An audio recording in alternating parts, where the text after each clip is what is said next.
જો આ પૈસા છે અને આ બધા મિત્રો છે.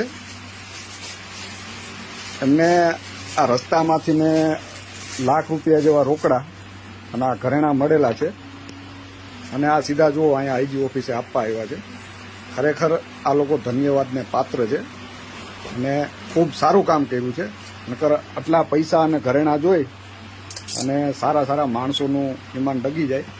પણ આ અવળી ઉંમરે આ છોકરા આટલું સરસ કામ કરે છે, ખરેખર ધન્યવાદને પાત્ર છે.